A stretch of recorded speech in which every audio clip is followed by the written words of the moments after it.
काम आ चुका है। देख देख बाजार देख।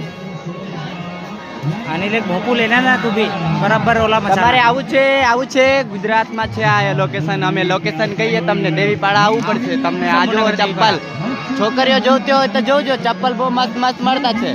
હા એક અને નંબર. ગમી જાય તો કોમેન્ટ મારજો સ્ક્રીનશોટ લઈને, પછી આપણે આવું દુકાનમાં લેવા હા અહીંયા. બોલતા જાય તો તમે જો ખિલોના પણ મળી જશે, નાનાથી મોટો સુધી ખિલોનો મળશે, નાનાથી મોટા સુધી મોટા મોટા ચપ્પલ મળશે. હા બાલ બુદ્ધિ.